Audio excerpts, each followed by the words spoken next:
என் பொண்டாட்டி நான் சொல்கிறத கேட்க மாட்டாளே, வலிக்கும், வேதனையாக இருக்கும், கஷ்டமாக இருக்கும். என் பொண்டாட்டி என் பேச்சை கேட்குற அளவுக்கு இன்னும் டைம் வரல போல், முதல்ல என்ன நான் திருத்திக்கிறேன். வலிக்குமா?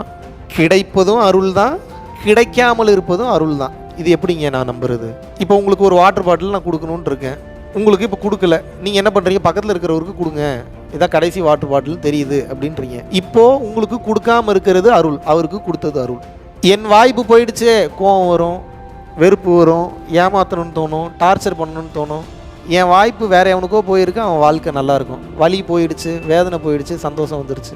எதிர்பார்த்து காத்துட்டு இருந்தேன் இந்த மாதம் சம்பளம் கடைசி தேதியில் கொடுக்குறானே, இவன்லாம் நல்லா இருப்பானா? வலிக்கும், வலிக்கத்தான் செய்யும். பாவம் இவ்வளோ தூரம் கஷ்டப்பட்டு கம்பெனியை ரன் பண்ணி கடைசி தேதிக்குள்ளவாது கொடுத்துட்றாரு, வலிக்குமா? அப்புறம் கம்பெனி மாறிக்கிங்க, அது வேறு. அப்போ வலிக்காமல் இருக்கணும், அவ்வளோதானே. இதில் எதுக்கு பதட்டம் படபடப்பு? எப்படி வரும்? செய்யணும்னு முடிவு பண்ணிட்டா வச்சு செஞ்சிடணும், அது வேறு. அது முடிவு பண்ணி செய்கிறது. இந்த முடிவை நான் எடுக்கணுமா எடுக்கக்கூடாதுன்றதில் எப்படி இருக்கணும்? தெளிவாக இருக்கணும். இந்த முடிவு எடுத்தால் என்னெல்லாம் வருன்றதையும் கவனமாக ஆராய்ச்சி பண்ணிடணும் முன்னாடியே. முடிவு எடுத்துகிட்டு ஐயோ குத்துதே, குடையுதே, கஷ்டமாக இருக்குன்னா முடியும். பார்க்குறதுனா எண்டு வரைக்கும் போய் பார்த்துடணும், கடைசி வரைக்கும் போய் பார்த்துடணும். புரியுதா நான் சொல்கிறது? அந்த இடத்துல ஒரே ஆப்ஷன் தான் இருக்கணும். என்ன? இறைவனா நானா? இறைவன் என்ன சொல்கிறாரு? கொடுத்துருன்றாரு. நம்ம எடுத்துருன்றணும். அங்கே போய் நின்றுட்டு அங்கே போய் ஐயோ சுண்ணாம்பு மறந்து வச்சுட்டு வந்துட்டேன்னு, இந்த போர்வை எடுத்துகிட்டு வந்திருக்கலாம், போத்திக்கிறதுக்கு இடம் இருக்கான்னு தெரில, படுக்கிறதுக்கு இடம் இருக்கான்னு இந்த கேள்வியே இருக்கக்கூடாது.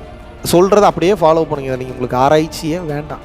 உங்களுக்கு நான் நிறைய ஆராய்ச்சி பண்ணி நான் பண்ண ஆராய்ச்சிலாம் வாய்ப்பே இல்லை நீங்கள் பண்ணியிருக்கிறதுக்கு. எழுதி தரேன். ஆராய்ச்சி பண்ணி இதுக்கு மேலே ஆராய்ச்சி பண்ணுறதுக்கு இங்கே ஒன்றுமே இல்லைன்னு முடிவுக்கு வந்துட்டேன். இதுக்கப்புறம் இதில் ஆராய்ச்சி பண்ணுறதுக்கு என்ன இருக்குது? உங்களுக்கு ஒரே ஆப்ஷன். இறைவன் இந்த உடலை கொடுத்துருக்கிறாரு. இந்த உடலை கொடுத்துருக்கும் போதே கடவுளாக மாறிடுங்க.